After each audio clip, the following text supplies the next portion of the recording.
This podcast is brought to you by the Down the Middle Podcast. Welcome back to the AI Analysis Podcast. We have a fun one for you today. We just finished watching this. Well, this really fascinating piece of internet history. It's an old episode of the weekly wrestling wrap-up from a YouTube channel called Down the Middle. Oh, yeah. That specific one, Season 1, Episode 7. That's the one. Originally aired way back on August 5th, 2007. It's quite the time capsule. It really is. And what jumps out right away is the intro from the uploader, Jake. He added this commentary years later. Yeah, that meta commentary. Exactly. He talks about how stupidly funny his co-hosts were, and he's pretty candid about himself, too, saying he lacked charisma back then, found it painful to rewatch himself. That honesty is something else. It really sets a tone, doesn't it? It kind of suggests the show wasn't strictly about wrestling, maybe shifted more towards comedy about the hosts themselves, gives you a unique peek into how creators saw their early stuff later on. And he even points out things to look for, like Big Bear Mark Stenson coming back, and Joey Holmes setting up a big pay-per-view match. Right. And that bit about his phone, answering his old black Razor phone during an interview. Oh, I remember those, with the custom ringtone, he said. Yes. It just screams 2007. You can practically hear the flip. Totally. It really highlights, how content evolves and how creators reflect on it. It's like self-awareness blooming in early digital media. Very cool to see. So, okay, after that great setup from Jake, we get into the actual show.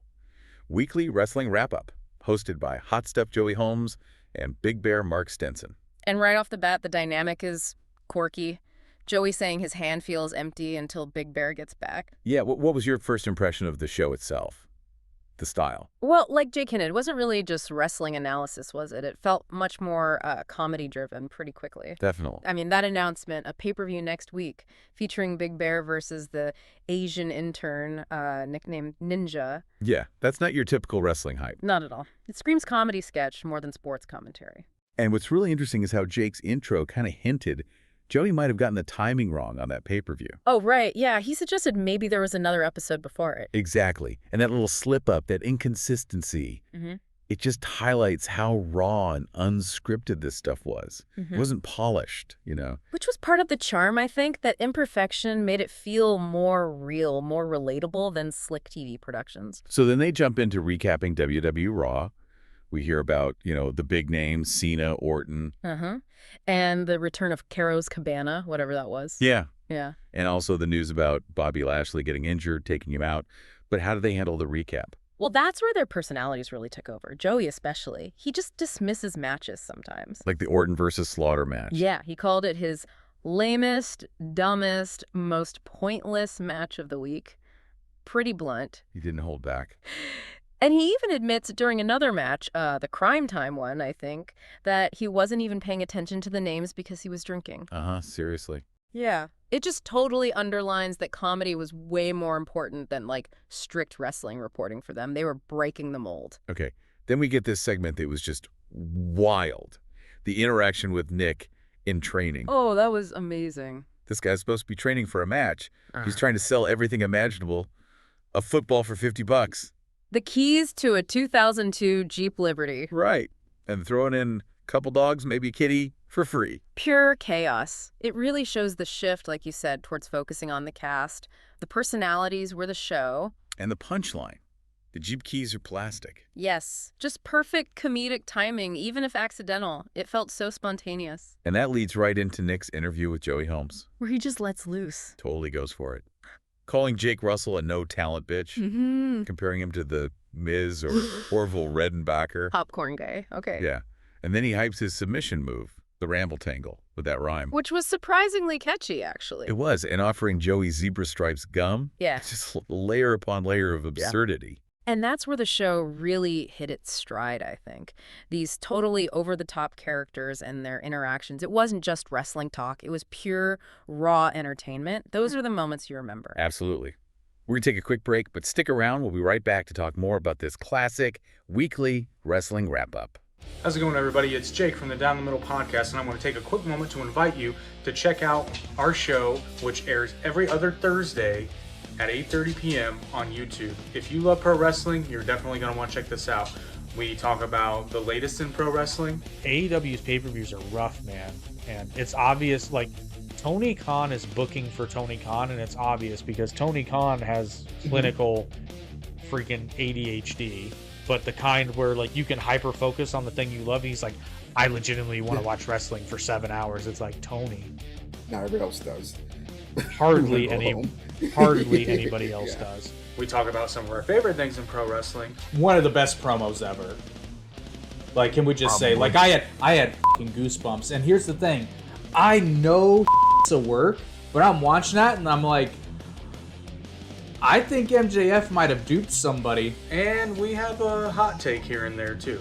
Nothing against Riho. It's just like, do you think the audience is fucking stupid? Riho weighs 98 pounds. The vast majority of great moments in professional wrestling have nothing to do with the move. Don't get me wrong, the moves are part of it. Cena's like, I don't even remember how I won. Everybody remembers this. But the best part about our show is that you are part of the conversation. So check out the show and join in the fun.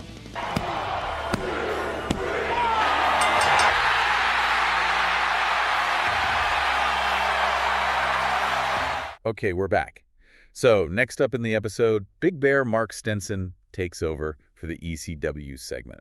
Right. Extreme Championship Wrestling, known for being a bit edgier. And he talks about John Morrison, CM Punk, the return of the Boogeyman. With Ted dancing, apparently. Yeah, whatever that means. But Big Bear also comments on his own performance, right? Right. Talking about his amazing overacting. Uh-huh. And taking acting classes. He even tells the listener to feel ECW. It really doubles down on that performance aspect, doesn't it? Absolutely. It feels like he's leaning right into it. His whole bit about taking away green cards or sending people back to France if they don't read with feeling. Hilarious. It's just pure absurdist humor. It shows how the host's personalities really became the main event. It wasn't just about wrestling. It was performed through wrestling. Then Joey Holmes is back, this time with sunglasses, to cover TNA and SmackDown. Uh-huh. Total nonstop action and the WWE Friday show. And some truly wild stuff happens here. Robert Roode tarring and feathering Eric Young. Yeah, Joey calls that the dumbest effing thing of the week. And he contrasts it with bare-knuckle boxing from the old country. Just bizarre connections. And finding humor in Kurt Angle yelling at his wife. It's definitely pushing boundaries for 2007 online content. It really makes you think about what was considered okay or funny back then, especially in that less regulated online space. For sure. You see his Stop It segment aimed at Mark Henry. And then there's that unforgettable, kind of crude explanation of Ric Flair popping Sherry's cherry. Oh yeah, for the young kids watching, he says. Exactly. It just screams unfiltered, early internet vibe.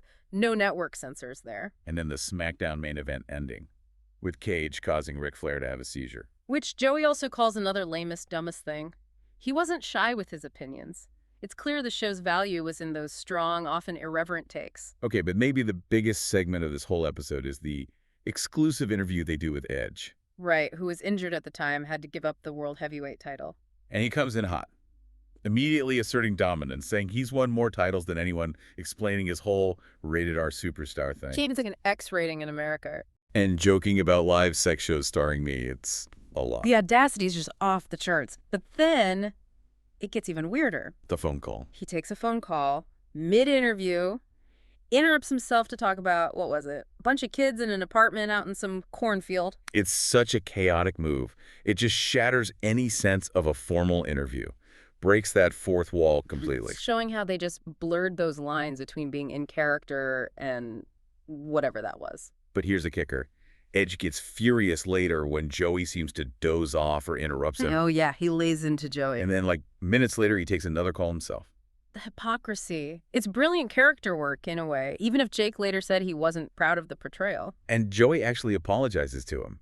It's this amazing blend of wrestling persona, meta commentary, and just unscripted messiness. It really sums up the whole show, doesn't it? That mix of, like, actual wrestling discussion, self-aware parody, and these huge, over-the-top characters.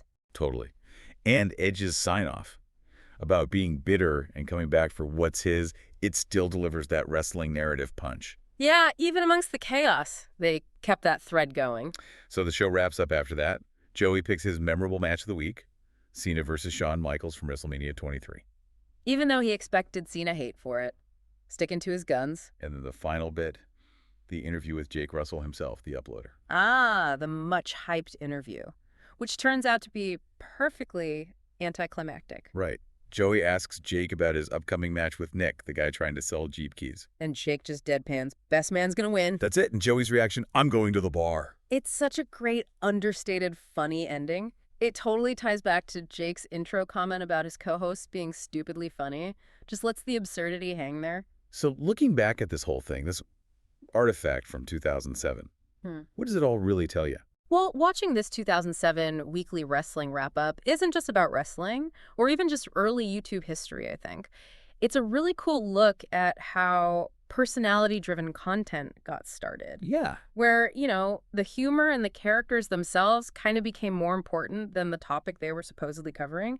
It shows creators just figuring things out, embracing the rough edges. Being themselves, warts and all. Exactly, and finding their voice that way, even if, like Jake said, it's maybe a bit painful to look back on sometimes. It feels like a precursor to so much of the unfiltered stuff we see online now. It's a great reminder, isn't it? That sometimes the stuff that really sticks, the memorable content, it comes from these unexpected places. It grows organically. Full of personality and weird humor. Even if it all started with someone answering a black Razor phone with a custom ringtone. Which really makes you wonder, doesn't it? What kind of online stuff are you watching or listening to today that maybe 15 years from now we'll look back on with that same kind of nostalgic, maybe slightly cringy affection? That's a great thought to end on. We hope you enjoyed this little trip back to 2007 with us. Until next time, stay curious.